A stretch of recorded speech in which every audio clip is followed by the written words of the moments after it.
نہ اپنی ذات، نہ ماں باپ، نہ اقربا، نہ مالدار، نہ غریب، کوئی چیز آنا نہیں چاہیے میرے آگے. اور ولا تتبعوا الہوا، پیروی مت کرو اپنی خواہشات کی کہ بیچارہ غریب ہے، او مالدار ہے، اس کی عزت میں فرق آ جائے گا. یہ مت کرنا. یہ اگر تم نے کیا تو اس کا مطلب یہ تم اپنی خواہش کی پیروی کر رہے ہو. انت عدلو، انصاف پہ قائم رہو، کھڑے رہو. طلبو، اگر تم پھر گئے یا ہیرا پھیری کی، تم نے گواہی میں ہیرا پھیری کی، بچانے کی جیسے آج کل ہماری عدالتوں کا ہیرا پھیری کی، بچانے کی کوشش کی، غریب مارا جا رہا ہے، مالدار بچتے جا رہے ہیں. تو اللہ کہہ رہا ہے وَإِن تُعْرِضُوا، اگر تم پھر گئے یا تم نے ہیرا پھیری کی تو اللہ سے فَإِنَّ اللَّهَ كَانَ بِمَا تَعْمَلُونَ، ویسے اللہ تعالیٰ کہہ رہا ہے میں تو تمہیں جانتا ہوں نا، میں تمہارے کاموں کو بھی جانتا ہوں، میں تمہیں دیکھ رہا ہوں، ہر چیز کو میں تمہارے سے خبر ہوں. کیوں میرے پاس آؤ؟ کہاں جاؤ گے؟ میرے پاس آؤ گے، پھر میں تم سے پوچھوں گا. اگر تم نے دنیا میں حق پہ کھڑے نہیں ہوئے، اب یہ میرے لیے ہے، مجھے سیکھنا ہے کہ کیسے میں سچائی کا ساتھ دوں، حق کا ساتھ دوں، کسی کو نہیں دیکھوں. اس میں بھلے میری عزت میں فرق آ رہا ہو، میرے مال دولت میں فرق آ رہا ہو، لیکن مجھے کھڑا ہونا سچائی کے ساتھ. اچھا، اب سب سے بڑی سچائی کیا ہے؟ اب یہ بھی ایک چیز ہے. سب سے بڑا حق کیا ہے؟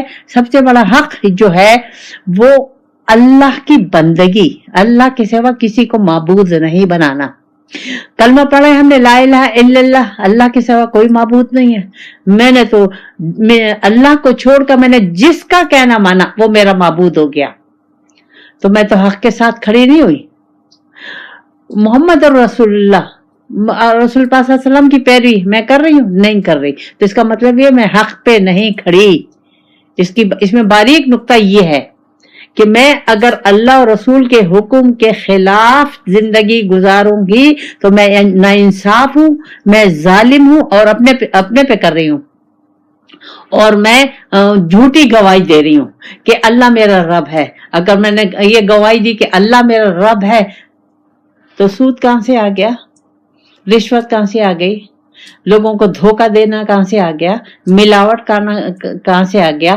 شراب پینا کہاں سے آ گیا؟ زنا کرنا کہاں گیا؟ آج کے ہمارے ملک میں جو یہ بے ایمانیاں پھیلی ہوئی ہیں یہ کہاں سے آ گئی؟ تو ہم مسلمان ہیں؟ نہیں، نکل گئے مسلمانی سے، ہم دور نکلے ہوئے. تو اب ہمیں سوچنا ہوگا کہ اب ہم واپس آئے. اب ہم گروپ میں جو لوگ ہیں، اب ہم کوشش کر رہے ہیں کہ ہم حق کے ساتھ کھڑے ہو جائیں. تو اب ہمیں سیکھنا ہوگا کہ کیسے حق کے ساتھ کھڑا ہونا. بھلے اس میں اپنا کتنا ہی نقصان ہو، مجھے نہیں دیکھنا. مجھے کس سے دیکھنا ہے؟ اللہ کی رضا کو اور رسول پاک صلی اللہ علیہ وسلم کو، بس. اور کسی کو مجھے نہیں دیکھنا. پھر اللہ تعالیٰ فرماتا ہے اور یکسو ہو جاؤ اور اللہ پہ کامل یقین لے آؤ. عام مسلمان سے نہیں کہہ رہا اللہ تعالیٰ، مومنوں سے کہہ رہا ہے کہ اور اپنے کو ریفائن کرو، اور اپنے کو اللہ کی طرف بڑھو، اور اللہ پہ یقین لاؤ. جب جتنا ہمارا اللہ پہ یقین بڑھتا جائے گا عمل کے ذریعے سے، اتنا ہم یکسو ہوتے چلے جائیں گے، اور اتنا ہم دنیا والوں سے دل کے لحاظ سے کٹتے چلے جائیں گے، دور ہوتے چلے جائیں گے. دنیا والوں سے ہمارا صرف تعلق ہاتھ پیر کا رہے گا، خدمت کا رہے گا. جو دل کا تعلق ہے وہ ہمارا اللہ سے جڑے گا. اللہ تعالیٰ میں سے یہ چاہتا ہے. پھر اللہ کہتا ہے ایمان لاؤ اللہ پر. اب اللہ پر ایمان لانے کا بار بار اللہ تعالیٰ، اب ہم کہیں گے ہم نے تو کلمہ پڑھ لیا ہے، یہ اللہ تعالیٰ بار بار مجھے ایمان لانے کا کیوں کہہ رہا ہے؟ کیا میں ہر دفعہ کلمہ پڑھوں گی؟ نہیں، اللہ تعالیٰ مجھے ایمان کے لحاظ سے کہہ رہا ہے. نیت کو خالص کر لو، اللہ کے لیے خالص ہو جاؤ، زندگی کو وقف کر دو اللہ کے لیے. پوری زندگی گزارو اللہ کو پانے کے لیے. اللہ کے ساتھ جڑ جاؤ اور رسول کے ساتھ. کس طریقے سے؟ والکتاب الذی نزل علی رسولہ والکتاب الذی انزل من قبل. اللہ کہتا ہے میں نے تمہیں اپنا رسول دیا اور کتاب دی. جیسے پہلے لوگوں کو میں نے کتاب اور رسول دیا تھا، ایسے تمہیں بھی دیا ہے. پہلے لوگوں نے اگر عمل نہیں کیا، اپنے رسولوں کے حق ادا نہیں کیا، ان کو تکلیف پہنچائی، میں نے ان کو مغضوب علیہ کر دیا. اسی طرح ان کو ہٹا دیا، تمہیں لے آیا، تم نہیں مانو گے تمہیں بھی ہٹا دوں گا، اوروں کو لے آؤں گا. اللہ کے لیے مشکل نہیں ہے. یہ اللہ تعالیٰ مجھے ہر دوسری آیت میں وارننگ دیتا ہے کہ سدھر جاؤ. کیوں سدھر جاؤ؟ اس لیے کہ پیدائش تو اس نے پیدا تو مجھے اپنے لیے کیا ہے، دنیا کے لیے تو پیدا نہیں کیا. دنیا میرے لیے پیدا کی ہے، دنیا کی ہر نعمت میرے لیے پیدا کی ہے، لیکن مجھے طریقہ سیکھنا ہوگا کہ یہ دنیا کو، دنیا کی نعمتوں کو لینا کیسے ہے، اس کو استعمال کیسے کرنا ہے. ایسے استعمال کریں جس کے ذریعے سے اسی دنیا ہی میں ہم رب سے جڑ جائیں، یکسو ہو جائیں. ہر وقت اللہ اور رسول کی طرف ہماری توجہ رہے، دنیا والوں کی طرف توجہ نہ رہے. اللہ تعالیٰ میری دنیا والوں کی طرف توجہ پسند نہیں کرتا. دنیا والوں سے وہ جو دل کا رغبت ہے وہ ہے جس کی وجہ سے ہم اللہ اور رسول کی نافرمانی کرتے ہیں، وہ اللہ تعالیٰ نہیں چاہتا. سخت پکڑ ہوگی ہماری اگر ہم نے صحیح معنوں میں بندگی نہیں کی، کیونکہ اس نے مجھے اپنے لیے پیدا کیا ہے. اللہ کہتا ہے وَمَن يَكْفُرْ بِاللَّهِ وَمَلَائِكَتِهِ وَكُتُبِهِ وَرُسُلِهِ وَالْيَوْمِ الْآخِرِ، اگر تم نے انکار کیا اللہ سے. اب یہ دیکھیں پھر اللہ کہہ رہا ہے، یعنی عمل کے طور پر تم نے اگر انکار کیا اللہ سے، فرشتوں سے. اب فرشتے بھی اللہ کی مخلوق ہیں، ہمیں ماننا ہوگا. تمام اللہ کا جو تمام نظام جو چل رہا ہے اللہ تعالیٰ ان کے ذریعے چلا رہا ہے، رسولوں کے ذریعے. یوم الآخر، کیوں کہ ایک دن آئے گا کہ اس کے آگے ہم کھڑے ہوں گے اور وہ ہم سے ایک ایک چیز کا حساب کتاب لے گا. جب تک اب اگر دیکھا جائے تو ہمیں قیامت پر یقین نہیں ہے. معلوم تو ہے کہ مرنا ہے اور ایک دن ہے، لیکن جو میرے عمل کے لحاظ سے مجھے یقین نہیں ہے.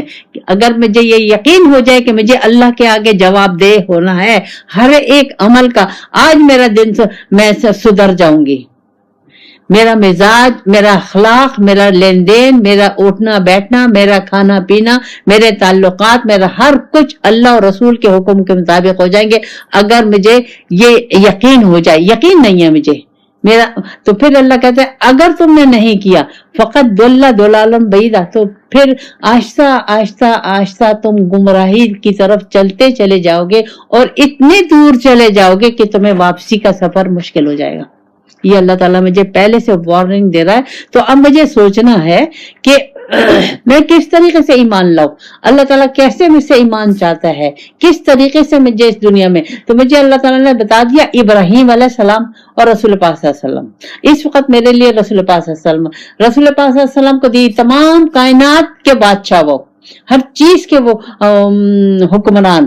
لیکن کیا کیا انہوں نے، دنیا کیسے انہوں نے گزاری، کس طریقے سے انہوں نے ساری دنیا مجھے سمجھاتے ہوئے میرے لیے گزاری. تکلیف میں، ہر تکلیف میں انہوں نے میرے خاطر، کیوں کہ وہ مجھے عملی نمونہ قرآن کا بتا رہے تھے کہ ایسے اللہ چاہتا ہے، ایسے محبت کرنا چاہتا ہے، ایسے خدمت کرنا چاہتا ہے، اس طریقے سے خلوص چاہتا ہے، اس طریقے سے کو. تو رسول پاک صلی اللہ علیہ وسلم میرے لیے عملی نمونہ ہے. اگر میں نے ان کو لے لیا اخلاص کے ساتھ، تو جب تک اب یہ لینا میں تو ظاہر ہے میرے لیے بہت مشکل ہے، کیونکہ رسول پاک صلی اللہ علیہ وسلم بظاہر میرے سامنے نہیں ہے، اللہ بظاہر میرے سامنے نہیں ہے، لیکن اللہ نے میرے اس مشکل کو دور کرنے کے لیے اسباب پیدا کر دیے ہیں کہ قیامت تک اللہ تعالیٰ اپنا نمائندہ قیامت تک بھیجتا رہے گا.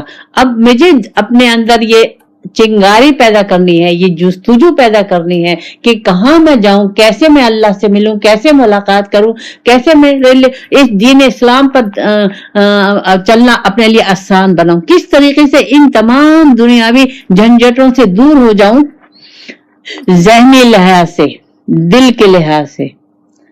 جسم ہم کہیں نہیں لے جا سکتے، جسم کے لحاظ سے ہم یہیں رہیں گے، لیکن اصل ہے دل، اس کو ہمیں اس دنیا سے نکالنا ہے، ان دنیا والوں سے نکالنا ہے، ان دنیا کی چیزوں سے نکالنا ہے.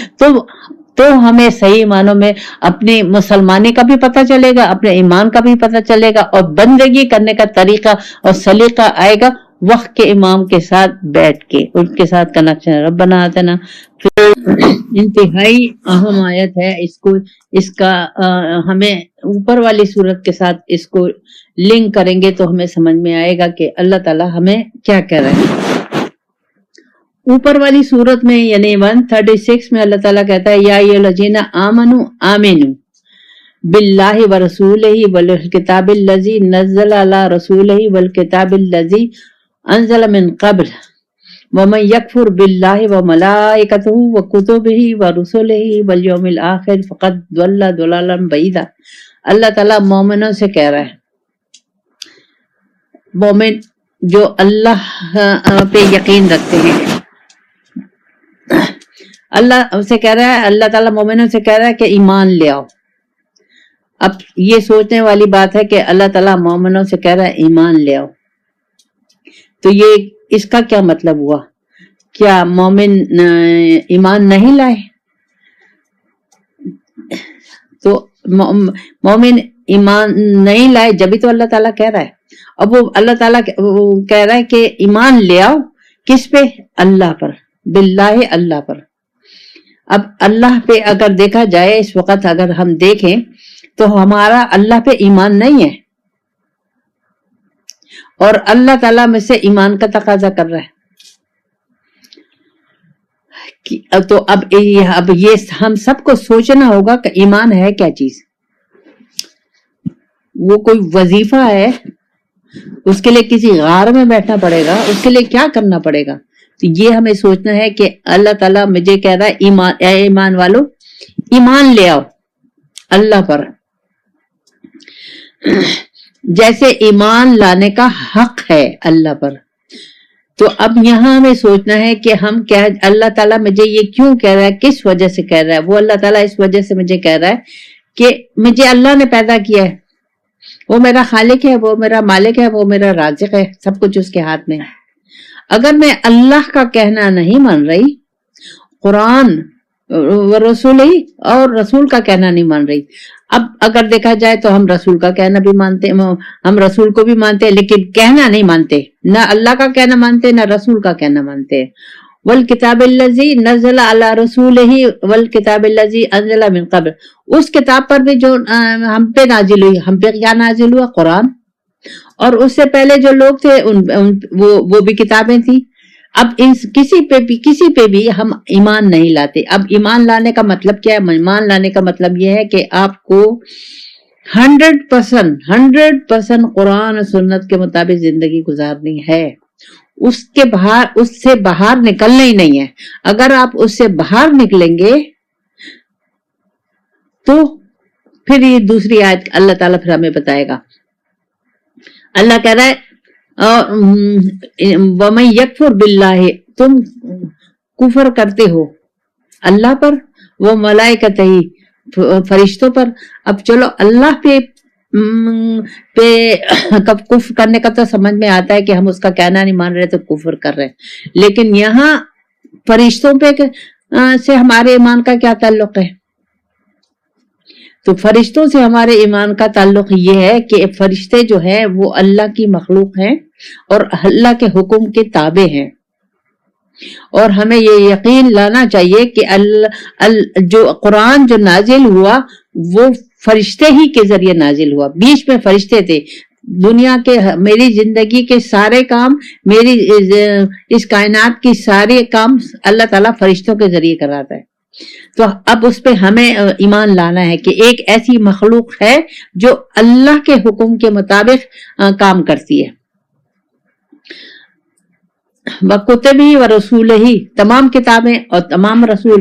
اور سب سے آخر میں اللہ کہتا ہے یوم الآخر، یعنی اپنے کام کے نتیجے پر یقین لاؤ. قیامت کا دن میرے کام کے نتیجے کا دن ہے. میں جو ایسی زندگی گزار رہی ہوں اس کا نتیجہ قیامت کے دن آئے گا.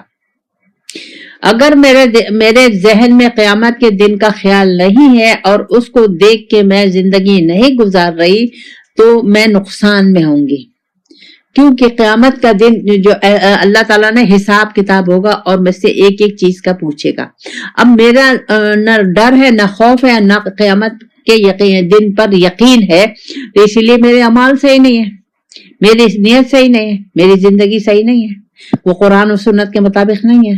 تو اب اللہ تعالیٰ میں سے صرف جو چاہتا ہے وہ یہ چاہتا ہے کہ تم ایمان لاؤ مجھ پر جیسے لانے کا حق ہے، اور رسولوں پر، کتابوں پر، فرشتوں پر، اور یعنی کہ تم ان کے اللہ اور رسول کے حکم کے مطابق زندگی گزارو، اس سے باہر زندگی نہیں گزارنا۔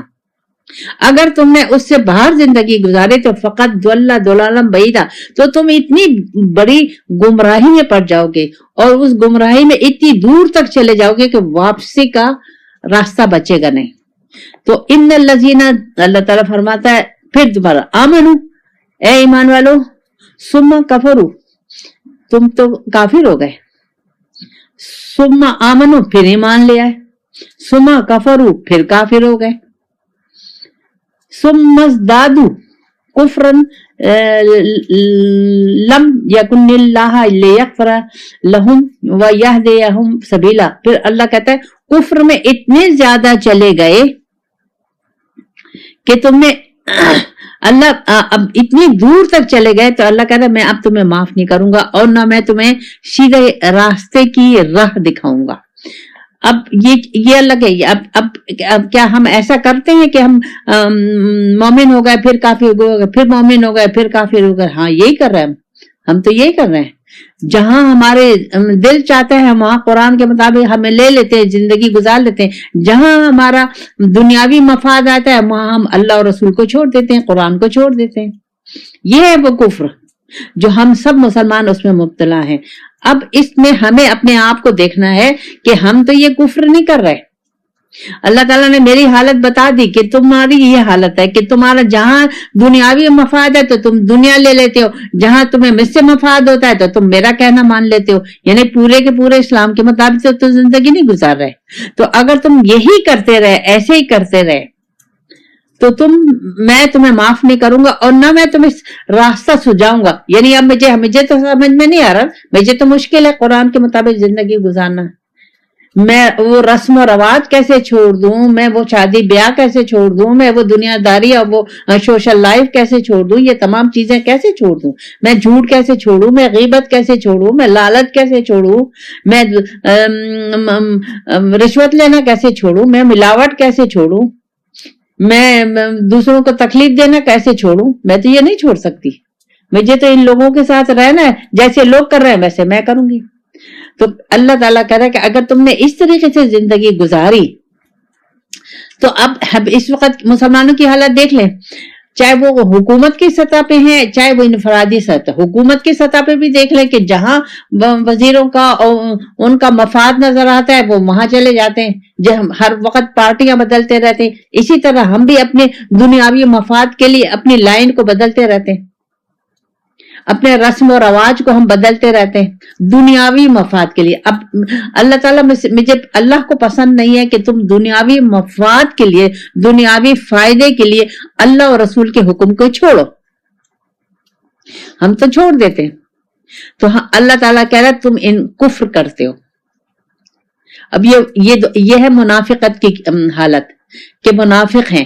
اگر میری زبان، میری آنکھیں، میرا کان، میری تمام اعمال اور اٹھنا بیٹھنا، رشتہ داریاں، کھانا پینا اگر اللہ اور رسول کے حکم کی مرضی کے مطابق نہیں ہے تو ہم کافر ہیں۔ یہ اللہ کہہ رہا ہے، میں نے تو نہیں کہہ رہی، ہم منافق ہیں۔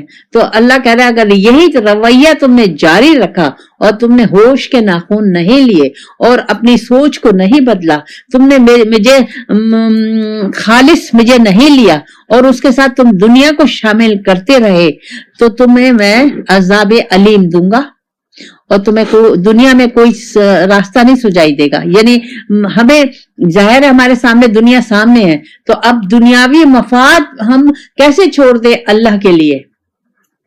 جتنی بھی میرے تعلقات ہیں، اٹھنا بیٹھنا، کھانا پینا، رسم و رواج، جو کچھ ہے وہ سب دنیاوی مفاد ہے۔ لوگوں سے عزت مانگ رہے ہیں، لوگوں سے محبت مانگ رہے ہیں، لوگوں کے ارد گرد، مالداروں کے ارد گرد گھوم رہے ہیں، اللہ والوں کے گرد تو نہیں گھوم رہا ہے، مالداروں کے ارد گرد گھوم رہے ہیں۔ کائے کے لیے؟ دنیاوی مفاد کے لیے. یہ آج کل دیکھ لیں ہمارے تمام مسلمانوں کی حالت یہ, اللہ تعالیٰ نے یہ حالت ہمیں مسلمانوں کی, کیونکہ یہ مسلمان ہے. یہاں آمنو کا لفظ آیا ہے, یہاں اللہ تعالیٰ یہود اور نصارہ کو یاد نہیں کر رہا, آمن کو کلمہ پڑھ لیا, لا الہ الا اللہ, لا الہ الا اللہ تو پڑھ لیا, لیکن محمد رسول اللہ نہیں پڑھتے ہم, یعنی عمل کے طور پر. نہ لا الہ الا اللہ کا معنی جانتے ہیں, نہ محمد رسول اللہ صلی اللہ علیہ وسلم کو جانتے ہیں, کچھ نہیں جانتے. صرف نام سے تو نہیں ہوگا, جب تک میں پریکٹیکل طور پہ پورے کے پورے قرآن اور سنت کے مطابق اپنی زندگی کو, اپنے صبح سے شام اپنے معاملات, اپنا اٹھنا بیٹھنا جاگنا سونا اس کے مطابق میں نہیں ڈھالوں گی تو میں مومن کی فہرست میں نہیں آ سکتی. اچھا, یا ایک مومن ہے اور ایک منافق ہے اور ایک مشرک ہے, تو اب ہم دیکھ لیں کہ ہم کہاں کھڑے ہیں. ہم مومن کی فہرست میں کھڑے کہ منافق کی کھڑے کہ مشرک کی کھڑے. ہماری حالت تو یہ ہے کہ ہم منافق بھی ہیں اور ہم مشرک بھی ہیں, دونوں ہم لوگوں نے اپنائی ہوئی ہیں, دونوں حالتیں اپنائی ہوئی ہیں. مومن کی جو اللہ تعالیٰ کا ہو گیا اس کی صفات سے اپنے کو نکال لیا, اس لائن سے ہم نے اپنے کو نکال لیا. آگے اللہ تعالیٰ پھر مجھے بتاتا ہے کہ دیکھو اگر تم نے اسی طرح کیا تو اللہ تعالیٰ مجھے خوشخبری سنا رہا ہے. اب یہ خوشخبری ہے, اب یہ اللہ تعالیٰ نے انتہائی ناراضگی کی شکل میں اللہ تعالیٰ کہہ رہا ہے کہ ان کو خبر دے دو, منافقوں کو. ظاہر اللہ کو نہیں لیں گے, اللہ اور رسول کے حکم کے مطابق زندگی نہیں گزاریں گے, دنیاوی مفاد کو لیا ہوا ہے, دنیا کو لیا ہوا ہے اور اللہ اور رسول کی نافرمانی کر رہے, تو اب ان کو تو آخرت چاہیے نہیں, ان کو تو اللہ سے ملاقات کرنی چاہیے نہیں, کوئی ضرورت ان کو محسوس ہی نہیں ہے. تو بس ٹھیک ہے, تو دنیاوی مفاد لے لو, آؤ گے کا اللہ کے پاس تو پھر دردناک عذاب اللہ تعالیٰ دے گا. لوگ ہیں جو مومن کو چھوڑ کر کافروں سے دوستی لگاتے ہیں. یبتغون عندهم العزت, اور تلاش کرتے ہیں ان کے پاس عزتیں. کیوں ان سے دوستیاں لگاتے ہیں, کیوں یاریاں لگاتے ہیں؟ عزت, مشری, لیڈری, نام, شہرت. تو اللہ کہہ رہے فَإِنَّ الْعِزَّةَ لِلَّهِ جَمِيعًا, عزتیں تو تمام میرے پاس ہیں. لوگوں میں کیوں ڈھونڈ رہا ہے, دنیا میں کیوں ڈھونڈ رہا ہے؟ تو اب مجھے یہ سننا ہے, مجھے یہ سمجھنا ہے کہ اللہ تعالیٰ مجھے کہہ رہا ہے کہ تم یہ وہ لوگ ہیں جو کافروں سے دوستی لگاتے ہیں مومن کو چھوڑ کے. اب دیکھ, اب یہ کون ہے کافر؟ وہ جو اللہ اور رسول کا حکم نہیں مانتے. اب اگر دیکھا جائے تو ہمارے تو ارد گرد چاروں طرف کافر ہیں. اگر میں نے اللہ اور رسول کا راستہ لے لیا تو میرے گھر میں رہنے والے جتنے لوگ ہیں جو اللہ اور رسول کے راستے پہ نہیں چلتے تو وہ کافر ہیں. تو اللہ تعالیٰ کو میری ان سے دوستی پسند نہیں ہے. رہنا الگ بات ہے, دل کا تعلق, ان کا کہنا, اللہ کا کہنا چھوڑ کے ان کا کہنا ماننا وہ الگ بات ہے. اب میرا دل ان کے ساتھ ہے, کہنا بھی میں ان کا مان رہی ہوں اور میں اپنے کو مومن رہی ہوں. تو اللہ مجھے مشورہ دے رہا ہے کہ بجائے ان لوگوں کے ساتھ تم دوستی لگانے کے, ان لوگوں کا کہنا ماننے کے, ان سے دل لگانے کے, بہتر ہے کہ تم مومن اپنے لیے ڈھونڈو, مومنوں کی جماعت اپنے لیے ڈھونڈو, ان سے دوستی لگاؤ, ان سے دل لگاؤ.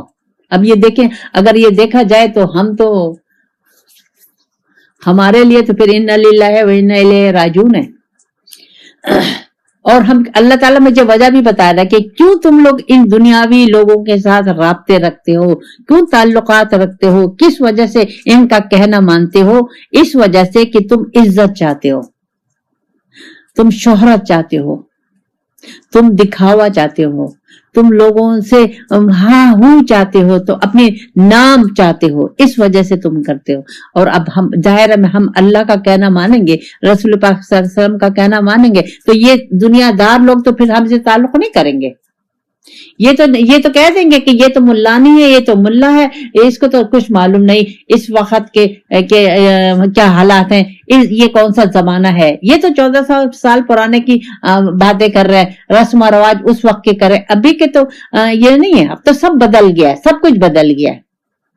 جبھی تو رسول پاک صلی اللہ علیہ وسلم نے کہا کہ ایک زمانہ ایسا آئے گا کہ مومن اپنے ایمان کو بچانے کے لیے ایمان کو کوئلے کی شکل میں، یعنی ایک جلتا ہوا انگارہ ہوگا، اگر وہ لے گا تو اس کا ایمان بچ جائے گا، اگر وہ چھوڑے گا تو اس کا ایمان چلا جائے گا۔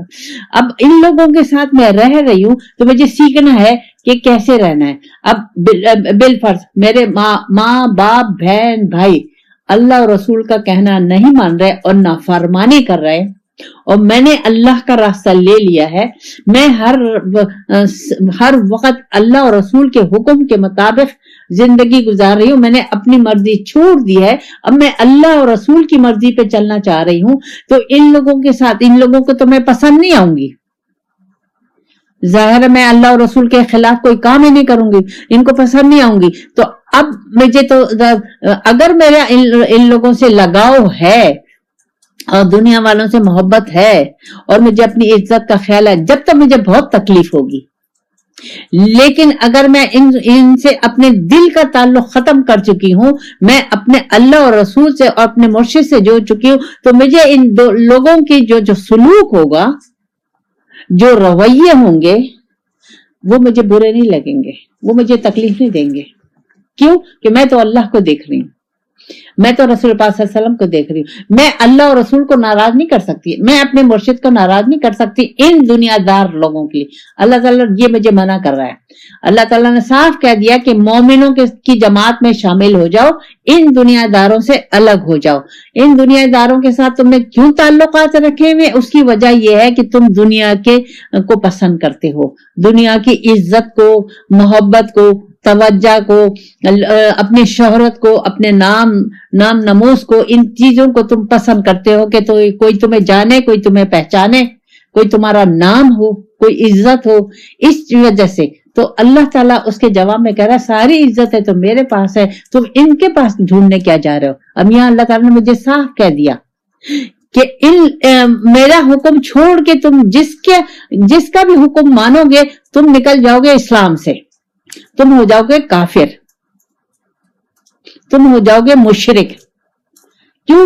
کہ تم نے میرا حکم چھوڑا اور کسی اور کا کہنا مانا، تو تم نے اس کو میرے برابر لا کھڑا کر دیا، میرے ساتھ لا کھڑا کر دیا۔ عزت تمہیں میری کرنی چاہیے، کہنا تمہیں میرا ماننا چاہیے، محبت تمہیں مجھ سے کرنی چاہیے، اطاعت مجھ سے کرنی چاہیے، بندگی مجھ سے کرنی چاہیے، تم دنیا والوں کی کر رہے ہو۔ تو اللہ تعالیٰ کا یہ یاد رکھو کہ تمام عزتیں میرے پاس ہے۔ اچھا، اب جب میرے دل میں یہ بات پکی ہو جائے گی کہ عزت تو میرے اللہ کے پاس ہے، تو پھر مجھے ان دنیا والوں لوگوں کی پرواہ نہیں ہوگی۔